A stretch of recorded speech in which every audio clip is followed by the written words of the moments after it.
کچھ گھنٹے پہلے میں نے خبر آپ کے ساتھ شیئر کی کہ پاکستان میں ایک ٹی وی چینل کی مزید گرفتاریاں ہوں گی۔ ٹھیک کچھ گھنٹے بعد ہم نے خبر سنی، پاکستان سے لوگوں نے مجھے فون کیا کہ جناب جو خبر آپ دے رہے تھے بالکل ویسا ہی ہوا۔ کراچی میں ARY کے ڈائریکٹر نیوز کے گھر پر چھاپا مارا گیا پولیس کی طرف سے۔ کچھ لوگ سادہ کپڑوں میں تھے، فیملی کے ساتھ وہ موجود تھے۔ جب انہیں ان کے گھر سے اٹھا لیا گیا، جاتے جاتے انہوں نے سامان جو تھا وہ بھی اپنے ساتھ لے گئے۔ جب موقع پر پولیس پہنچی، سوال کیا گیا کہ آپ لوگ کون ہیں، کس جرم کے تحت انہیں گرفتار کیا جا رہا ہے، یہ بھی نہیں بتایا گیا۔ لیکن ہمیں شام سے یہ معلوم تھا کہ مزید گرفتاریاں ہوں گی، اور اب یہ اس گرفتاری کے بعد جس قسم کی حکومت کی پالیسی ہے وہ بھی منظر عام پر آ گئی۔ ہم نے اس سے پہلے مشرف صاحب کے دور میں دیکھا کہ کس طرح ایک ٹیلی ویژن چینل کو پابند سلاسل کرنے کی کوشش کی گئی، لوگوں کی زبان بندی کی جاتی ہے، اور کس طرح ادارے کو استعمال کیا گیا۔ پھر ہم نے وہ بھی وقت دیکھا کہ پاکستان میں جو اس وقت ARY کے خلاف جو طاقتیں، یعنی نواز شریف صاحب اور ان کے جتنی بھی رانا ثناءاللہ کی شکل میں جتنی بھی کابینہ ہے، جو کچھ کر رہی ہے، یہ اس سے پہلے وہ چینل جو ان کے حق میں اس وقت باتیں کر رہا ہے،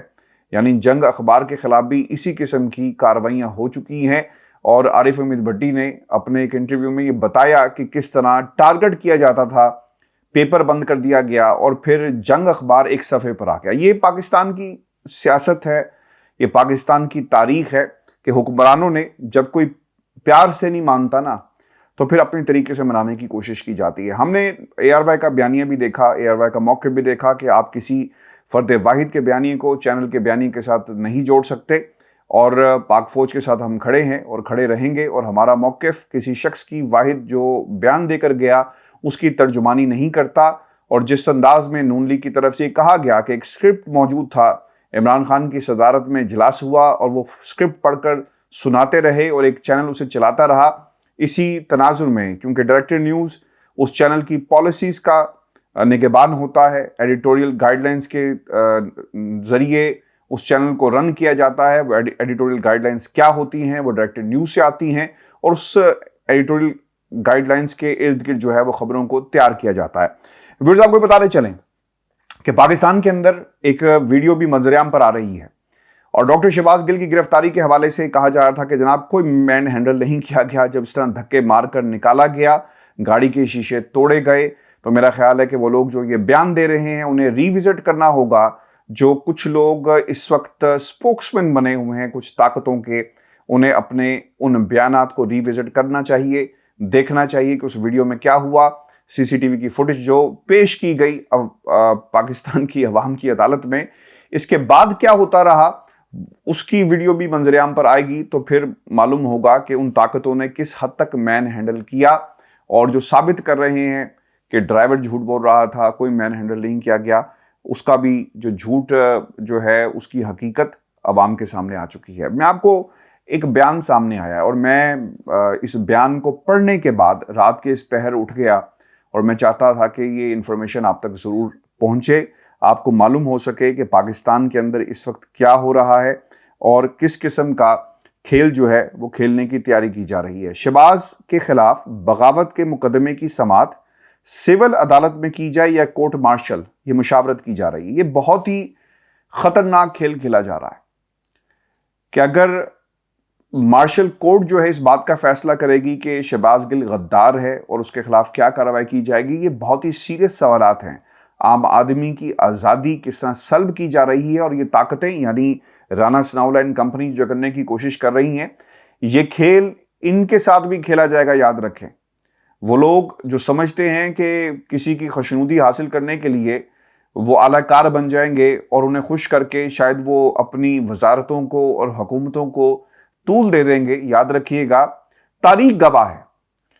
کہ ان طاقتوں کو ہم نے بدلتے ہوئے بھی دیکھا، اور پھر یہ قانون جس ذریعے سے اور جس طرح استعمال کریں گے یہ ان پر بھی استعمال ہوگا۔ خبر یہ ہے کہ بغاوت کے مقدمے کی سماعت سول عدالت میں کی جائے یا کورٹ مارشل، اس اہم معاملے پر اعلیٰ حکومتی حلقوں میں مشاورت جاری ہے۔ میں آپ کو یہ پوری کہانی سناتا ہوں کہ انٹیریئر منسٹری کا کیا کردار ہوتا ہے اور یہ آئیڈیا کیسے پچ کیا گیا ہے۔ بعض حکومتی حلقوں نے رائے دی کہ پاک فوج کے خلاف بغاوت پر کورٹ مارشل کا یہ فٹ کیس ہے، حکومت عدالت میں اس پر پوزیشن لے سکتی ہے، اور ذرائع یہ بتاتے ہیں کہ وزارت دفاع کی جانب سے اصرار کا امکان ہے کہ شہباز گل بغاوت کیس میں مارشل کی قانونی حدود میں آتا ہے۔ حکومت نے اس معاملے پر باضابطہ تصدیق یا تردید سے انکار کر دیا اور اس وقت بنی گالہ کے علاقے سے گرفتار کیا تھا اور ان پر غداری کی دفعات کے تحت تھانہ کوسار میں مقدمہ درج کیا گیا۔ میں آپ کے سامنے پاکستان کے اندر یہ جو مارشل کورٹس ہیں یا فوجی عدالتیں، ان کی حقیقت کیا ہے، میں آپ کے سامنے اس لیے رکھنا چاہتا ہوں کہ پاکستان کی عوام کو پتہ چل سکے کہ اگر کوئی شخص جس پر یہ الزام ثابت ہو جائے تو فوجی عدالتیں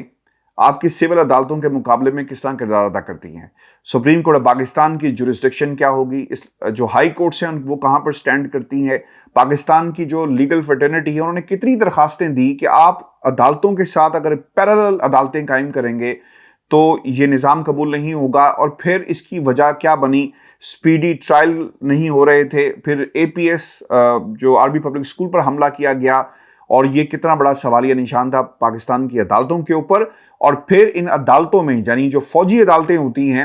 کام کیسے کیا جاتا ہے، وہ ججز جو اس میں بیٹھیں گے ان کی کوالیفیکیشن کیا ہوتی ہے۔ اچھا، ملٹری کورٹس کا قیام 1973 کے قانون میں تبدیلی کی گئی، 2015 1952 آرمی ایکٹ جو تھا، ممنون حسین صاحب نے اس وقت اس کی توثیق کی، اس پر دستخط کیے، اسے پاس کیا گیا، اور پھر ہم نے دیکھا کہ باقاعدہ طور پر 7 جنوری 2015 کو جو امینڈمنٹس کی گئی تھی، پریزیڈنٹ ممنون حسین نے اس پر دستخط کر دیا۔ اب دوسرا سوال یہ ہے کہ نام جن لوگوں کے اوپر کیسز چلیں گے نا، پاکستان کی عدالتوں میں کیا ہوتا ہے، آپ عدالتوں میں جو کیسز سنتے ہیں، عام آدمی کو سمجھانے کے لیے ایک مقدمہ ہوتا ہے، پروسیکیوشن ہوتی ہے، ایف آئی آر درج کی جاتی ہے، پروسیکیوشن بتاتی ہے عدالت کو کہ ہم نے کسی شخص کے خلاف یہ ثبوت ہیں، یعنی پولیس پیش ہوگی یا پھر جو بھی انویسٹیگیٹو اتھارٹی ہوتی ہے پیش ہو کے عدالت میں بتا دیتی ہے، چلان پیش ہو جاتا ہے، اس کے بعد اس پر کارروائی ہوتی ہے، جرا ہوتی ہے، جھوٹ کو جھوٹ اور سچ کو سچ کہا جاتا ہے، اور پھر جو عدالت بہتر سمجھتی ہے ایویڈنسز کی روشنی میں اسے سزا یا جزا کا جو معاملہ ہے وہ چلتا ہے۔ لیکن یہاں پر نہیں ہوتا ایسا۔ اگر شہباز گل کا کیس پاکستان کی مارشل کورٹس میں چلایا گیا تو پھر کیا ہوگا کہ ایک تو نام سیغہ راز میں رکھا جاتا ہے۔ اب تک جتنے بھی کیسز پاکستان کی فوجی عدالتوں میں چلے، کسی کو کانوں کان خبر نہیں ہے کہ کون لوگ تھے، کن کے کیسز چلائے گئے، اور یہ لوگ کون تھے جن کے اوپر الزامات کیا تھے، یعنی ہر چیز کو مکمل طور پر سیغہ راز میں رکھا جاتا ہے۔ اچھا، پھر اس کے بعد for what offences can military courts now try civilians, اب اوفینسز کون سے ہیں، جرائم کون سے ہیں جن کے تحت جو ملٹری کورٹس ہیں وہ کسی بھی کیس کو سن سکیں گی۔ اب یہ شہباز گل صاحب کا کیس بھی آپ نے اس تناظر میں رکھ کر دیکھنا ہے کہ یہ جو انیشیٹ کیا جا رہا ہے، جو رانا ثناء جب یہ کہتے ہیں نا کہ حکومت اس پر اپنی پوزیشن سٹرونگ لے گی، وہ کون لے گا؟ رانا ثناء اللہ صاحب۔ اور رانا ثناء اللہ کا بنیادی کردار کیسے، وہ بھی میں آگے چل کے قانون اور آئین کے جو نکات ہیں وہ آپ کے سامنے رکھ دیتا ہوں، اور آپ نے اس پرائے میں ان تمام قوانین کو دیکھنا ہے۔ اچھا، اٹیکنگ ملٹری آفیسر اور انسٹالیشنز، تنصیبات پر حملہ یا آپ ملٹری جو آفیسرز ہیں فوجی ان پر حملہ اگر آپ کریں گے تو آپ کے اوپر ملٹری عدالتوں میں جو ہے یعنی فوجی عدالتوں میں کیس چلے گا۔ کڈنیپنگ فار رینسم، اگر آپ نے کسی کو کڈنیپ کیا ہے پیسوں کے لیے تب بھی آپ پہ کیس چل سکتا ہے۔ پوزیسنگ، اسٹورنگ اور ٹرانسپورٹنگ ایکسپلوسیو فائر آرمز، اور پھر اس کے ساتھ ساتھ جو جیکٹس ہیں، آرٹیکلز ہیں، اگر ایمونیشن اگر آپ کہیں ایک جگہ سے دوسری جگہ بھیجتے ہیں تو پھر یہ کام سارا اس کے اوپر بھی کیس آپ کے اوپر چل سکتا ہے۔ پھر یوزنگ اور ڈیزائننگ وہیکلز فار اٹیکس، یعنی اگر کوئی دہشت گردی کے واقعات ہیں تو اس میں بھی آپ کے اوپر یہ کیس چل سکتا ہے۔ پروسیسنگ فائر آرمز یعنی ایمونیشن، اور پھر یا اس کے علاوہ دہشت گردی کی جو ایکٹس ہیں اگر آپ اس میں ملوث پائے گئے۔ کریٹنگ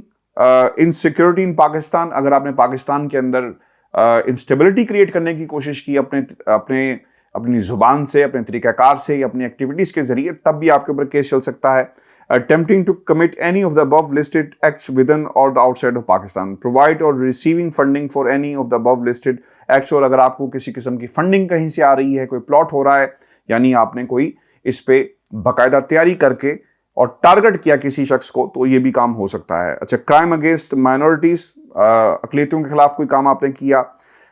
لوگوں کو اغوا کیا، تب بھی یہ ہوگا۔ Members of the judiciary, government officials کے خلاف، ٹھیک ہے، اگر آپ نے ان کو مارا ہے، کوئی ٹورسٹ آ گیا، میڈیا پرسنل، سوشل ورکرز اور ادر امپورٹنٹ پرسنالٹیز، یعنی جو دیگر شخصیات ہیں جن پر اگر آپ حملہ کرتے ہیں، ان ٹورسٹ بھی اس میں شامل ہو گئے، سوشل ورکرز بھی اس میں شامل ہو گئے، میڈیا پرسنز بھی اس میں شامل ہو گئے، تب بھی آپ کے خلاف جو ہے یہ کیسز اس طرح ہی چلائے جائیں گے۔ اچھا، پروسیجر اب کیا ہے، یہ کیا پروسیجر جو ہے فالو کیا جاتا ہے؟ اور ویورز آپ کو یہ پروسیجر سننے کے بعد سمجھ میں آ جائے گی کہ یہ کیوں کیا جا رہا ہے۔ اچھا، جو سب سے امپورٹنٹ اس میں بات ہے کہ ایپیکس جو کمیٹیز ہیں وہ کیا کرتی ہیں، یہ ان کے پاس جو ہے نا وہ بنیادی رول ہے،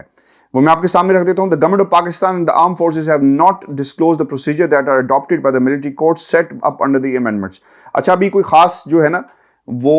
اس کی باقاعدہ تشریح نہیں کی گئی تھی، جہاں سے میں آپ کے سامنے یہ پڑھ کر انفارمیشن رکھ رہا ہوں۔ اور جب یہ بحث شروع ہوئی 2015 میں، اس وقت پروسیجر کوئی لے آؤٹ نہیں کیا گیا تھا، لیکن پروسیجر اس کا یعنی ریفرل کا کیا ہے اور جو ایگزسٹنگ پریکٹسز جو بعد میں دیکھی گئی اس کے مطابق ایپیکس کمیٹیز کیا کریں گی، یعنی صوبائی ایپیکس کمیٹیز جو ہیں وہ نام ریکمینڈ کر دیتی ہیں، یعنی جو کون سے کیسز جو ہیں وہ چلائے جانے، ایک لسٹ تیار کی جائے گی، اسے ویٹ کیا جائے گا اور پھر ریکمنڈیشنز کے اوپر اس لسٹ کو انٹیریئر منسٹری، وزارت داخلہ کے حوالے کر دیا جائے گا۔ اب آپ کو سمجھ آ گئی ہوگی کہ حکومت کیوں کہہ رہی ہے کہ ہم کھڑے ہوں گے، ہم پوزیشن لیں گے۔ رانا ثناءاللہ صاحب جو یہ بات کر رہے ہیں وہیں سے ہو رہی ہے، کیونکہ پوزیشن انہوں نے لینی ہے اور وہی کہیں گے۔ ایپیکس کمیٹیز کی جو لسٹ آئے گی انہیں کہا جائے گا کہ جناب یہ دے دی جائے، اور ادھر سے وزارت داخلہ جو ہے وہ پوزیشن لے گی کہ جناب ان کے خلاف جو ہیں آپ نے کیسز کرنے ہیں، اور پھر یہ کیسز جو ہیں وہ وزارت داخلہ کو بھجوا دیے جائیں گے۔ اچھا، اب اس میں سب سے جو انٹرسٹنگ بات ہے کہ right of appeal, right of appeal اس میں کیا ہے؟ رائٹ آف اپیل سے پہلے میں آپ کو بتا دوں، یہ اس میں کسی نے سوال بھی پوچھا ہے مجھ سے کہ ججز کون ہوتے ہیں،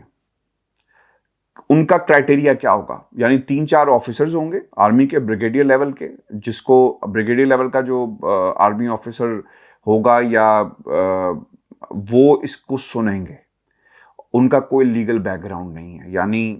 جو الفاظ لکھے گئے ہیں وہ بھی میں آپ کے سامنے رکھ دیتا ہوں۔ کہتے ہیں جی کہ there is no requirement that the military officers or lawyers or have any legal training. The officers remain subjected to the military chain of command. یعنی آرمی سے لوگ آئیں گے، کوئی ٹریننگ نہیں ہے، اور وہی فیصلہ جو ہے وہ پڑھ کر سنائیں گے۔ اپیل کا حق کیا ہے؟ اپیل کا حق جو ہے جناب، وہ شخص جسے آرمی چیف اپوائنٹ کر دے یا آرمی چیف کے پاس جو ہے اس کا حق ہوگا کہ وہ باقاعدہ طور پر اس کی اپیل سن سکے۔ اب مسئلہ یہاں پر یہ ہے کہ ان عدالتوں کے فیصلے کو سپریم کورٹ میں چیلنج نہیں کیا جا سکتا، ہائی کورٹ میں چیلنج نہیں کیا جا سکتا۔ یہ ایک اور جو ہے وہ خطرناک بات ہے کہ آپ کا جو فیصلہ آ گیا، یعنی رائٹ آف اپیل جو ہے نا وہ ہر شخص کا حق ہے، چاہے وہ صحیح تھا غلط تھا، لیکن آپ نے رائٹ آف اپیل دینا ہے۔ لیکن ان عدالتوں کے فیصلے کے آنے کے بعد اگر ڈاکٹر شہباز گل کا کیس ان عدالتوں میں چلا سنایا گیا تو رائٹ آف اپیل کا حق ان کے پاس نہیں ہوگا۔ اس لیے میں بار بار کہہ رہا ہوں کہ یہ کتنی خطرناک بات ہے، اور اگر ایسا کیا گیا تو رانا ثناءاللہ از دا مین پرسن جو یہ انیشیٹ کرنے کے لیے وہ آگے بڑھ رہے ہیں۔ اچھا، اس کے بعد جو سب سے امپورٹنٹ چیز اس کے اندر ہے کہ پاکستان کے علاوہ کہاں کہاں پر یہ مارشل کورٹس موجود ہیں۔ اچھا، 2 کنٹریز ہیں جی، ان کا بھی میں نام آپ کے سامنے رکھ دیتا ہوں، and then you will have a better understanding, a comparative analysis کہ پاکستان کے علاوہ دنیا میں کہاں کہاں پر مارشل کورٹس موجود ہیں۔ نیپال اور بنگلہ دیش کے اندر، ٹھیک ہے جی، اور وہاں پر بھی اسی قسم کا جو ہے وہ کام ہوتے ہوئے دیکھا گیا، لیکن سپریم کورٹ آف پاکستان کی بڑی زبردست قسم کی ریزرویشنز رہی ہیں، کچھ کیسز، کچھ جو اپیلیں ہیں اس حوالے سے پینڈنگ بھی ہیں، لیکن آج تک ان کی سنوائی جو ہے وہ نہیں ہو سکی۔ تو ویورز، یہ اس وقت کی سچویشن ہے۔ اب یہ فیصلہ پاکستان کی عوام نے کرنا ہے، پاکستان کی عوام کیا فیصلے کرے گی؟ ہر وقت روزی روٹی کے مسائل ہیں، بجلی کے مسائل ہیں، لیکن میں جاتے جاتے یہ بھی آپ کو بتا دوں، میں نے آج کوئی 15 سے 20 سٹیٹمنٹس جو ہے نا وہ دیکھی ہیں، جو مریم نواز نے، ان کے والد محترم نے، خواجہ آصف نے، ایاز صادق نے، اور اس کے علاوہ کچھ اور دیگر شخصیات بھی ہیں، انہوں نے دی۔ یعنی مریم نے تو حد ہی کر دی، وہ یہ کہتی ہیں کہ فیض حمید صاحب کو کٹہرے میں آنا پڑے گا، باجوہ صاحب بجلی جو گری ہے اس کا جواب آپ کو دینا پڑے گا، پاکستان میں مہنگائی ہو رہی ہے اس کا جواب آپ کو دینا پڑے گا، ہم حساب لیں گے۔ تو کیا نواز شریف کے خلاف بھی جو کیس ہے وہ فوجی عدالت میں چلے گا؟ کیا مریم نواز کے اوپر بھی کیس فوجی عدالت میں چلے گا؟ کیا ایاز صادق کے اوپر بھی کیس فوجی عدالت میں چلے گا؟ کیا خواجہ آصف کے اوپر بھی کیس فوجی عدالت میں چلے گا؟ کیا ان تمام صحافیوں کے اوپر بھی کیس فوجی عدالت میں چلے گا جو کسی کی زبان بول رہے ہیں، جن کا اپنا دماغ کام نہیں کرتا، اور آج جس خوش اسلوبی کے ساتھ، محبت کے ساتھ یہ اس وقت ایجیٹیشن کر رہے ہیں پاکستان کے کچھ صحافیوں کے خلاف، جو سچ بول رہے ہیں، جو بتانا چاہتے ہیں، جن کی ایک پوزیشن ہے، ایک سٹینڈنگ ہے، ایسی فسطائیت کے خلاف، کیا ان کے خلاف بھی کیسز جو ہیں پاکستان کی فوجی عدالتوں میں چلیں گے؟ اگر ایسا ہوا تو پھر آپ بند کریں سب جمہوریت کے اس ڈرامے کو، سب کچھ بند کر دیں، پارلیمنٹ کو تالے لگا دیں، پاکستان کی اعلیٰ عدلیہ کو تالے لگا دیں۔ اور مجھے حیرانگی یہ ہے اس وقت پاکستان کی عدالتیں جو ہیں، سپریم کورٹ آف پاکستان کیوں سویا ہوا ہے؟ ایک زبردست قسم کا ایکشن لینا چاہیے تھا۔ عوام کے حقوق پامال کیے جا رہے ہیں، اور یہ جس قسم کی خبریں اب آ رہی ہیں نا کہ جناب ہم اس کا کیس کو فوجی عدالت میں لے کر جائیں گے، ہیومن رائٹس کے تناظر میں یہ ایک بہت بڑا اقدام ہوگا سلب کرنے کا حقوق، جسے کسی صورت بھی پاکستان کے کسی صحافی کو، پاکستان کے کسی سیاستدان کو اور عام آدمی کو قبول نہیں کرنا چاہیے۔ ویورز، میں آپ کو یہ بتا دوں کہ اب صورتحال یہ ہے، شہباز گل صاحب کے اوپر انہیں عدالت میں پیش کیا جائے گا، اور پھر اس کے بعد جو لیگل ٹیم ہے مسلسل رابطے میں ہے، اور آج یعنی تاریخ بدل چکی ہے، حالات کب بدلیں گے یہ نہیں پتا، لیکن لیگل ٹیم بھرپور انداز میں اس کیس کا دفاع بھی کرے گی۔ لیکن اچھی خبریں نہیں ہیں۔ پاکستان میں جو صحافی ہیں وہ فون کر کر کے ہمیں پوچھ رہے ہیں کہ کیا کہنا ہے، کیا نہیں کہنا۔ زبانوں کو تالے لگا دیے گئے ہیں، لوگوں کو گھروں سے اٹھایا جا رہا ہے رات کی تاریکی میں، اور پھر جو سلوک ان کے ساتھ بند کمروں میں کیا جاتا ہے، جو بیانات لیے جاتے ہیں، وہ کبھی بھی میڈیا پر نہیں آتے، اور پھر بعض لوگ اپنی عزت بچاتے ہوئے خاموش رہتے ہیں۔ چونکہ ایک شخص اگر جسے اٹھا کر لے کر چلے گئے، یعنی زیادہ سے زیادہ کیا ہوگا؟ آپ اس کی آواز، اس کو ہمیشہ کے لیے بند کر دیں گے، اس کی آواز کو دبا دیں گے، خاموش کر دیں گے۔ لیکن جو مسئلہ ہے، جو حقیقت ہے، اسے ہمیشہ کے لیے آپ زندہ کر دیں گے۔ یعنی کسی کو آپ مار تو سکتے ہیں، لیکن آپ مقصد کو نہیں مار سکتے۔ دیٹ از سو انفارچونیٹ جو کچھ ہوا ہے جی پچھلے 48 گھنٹوں میں پاکستان کے اندر، اور میں نے کچھ لوگوں کے کمنٹس بھی پچھلے کچھ دنوں سے سن بھی رہا تھا، دیکھ بھی رہا تھا۔ جب ہم یہ لکھتے ہیں نا کہ 48 گھنٹے بہت ہی عام ہیں، 17 گھنٹے بہت ہی عام ہیں، ہم کسی بنیاد پہ آپ کے ساتھ یہ انفارمیشن شیئر کرتے ہیں، کوئی تکے نہیں مارتے۔ اور میں نے آپ کو جو پچھلی ویڈیو میں کہا تھا نا کہ ARY کے مالک کو گرفتار کر لیا جائے گا، تو ابھی ڈائریکٹر نیوز تک بات آ گئی ہے، مالک کو بھی گرفتار کر لیا جائے گا۔ اور دوسری بات اس میں یہ ہے کہ اب ہم دیکھیں گے نا پاکستان کے لندن کے صحافی کس طرح سڑکوں پر آتے ہیں۔ میں کل ایون فیلڈ بھی جاؤں گا اور میں پوچھوں گا صحافیوں سے کہ آپ بتائیں نا جناب، ریلی نکالیں یہاں پر فسطائیت کے خلاف، کوئی نعرے بازی کی جائے، یونین کے جتنے بھی ہمارے چیمپئنز ہیں، ارسطو ہیں، کہاں ہیں؟ میدان میں آئے نا۔ مجھے اسی لیے یہ پاکستان کی جو یونینز ہیں نا جرنلسٹ کی، میرا ان سے اختلاف رہتا ہے، اور اب دیکھیں گے کہ کتنے لوگ جو ہیں وہ میدان میں آتے ہیں، اور یہ جو باتیں کہی جا رہی ہیں کہ ڈاکٹر شہباز گل کے اوپر کیس چلایا جائے گا، میری زندگی میں ڈاکٹر شہباز گل سے کبھی بات نہیں ہوئی۔ میں آپ کو حلفاً یہ بات کہہ رہا ہوں، زندگی میں آج تک ڈاکٹر شہباز گل سے میرا کوئی رابطہ نہیں ہوا، آج تک نہیں ہوا۔ لیکن یہاں پر آ کر بات کرنے کا مقصد یہ تھا کہ یہ خبر اگر رانا ثناء اللہ نے عام آدمیوں کو اس طرح اٹھا کر ان کے خلاف بغاوت کے مقدمے اور پھر اکسانا کہ جناب دیکھیں خوشنودی حاصل کرنے کے لیے یہ رانا صاحب یہ کر رہے ہیں، اگر انہوں نے یہ کیا تو پھر یہ راستہ کھل جائے گا، پھر پاکستان کے اندر کوئی بھی محفوظ نہیں ہوگا۔ یاد رکھیں، کوئی بھی محفوظ نہیں ہوگا۔ اور رانا صاحب، آپ سے جتنی محبت ایک ادارے نے کی ماضی کے اندر، آپ بھی شاید بھول گئے، لیکن ہم نہیں بھولے، صحافی نہیں بھولتے۔ اپنا خیال رکھیے گا، چینل کو ضرور سبسکرائب کریں۔ اجازت دیں، اللہ نے کے بعد۔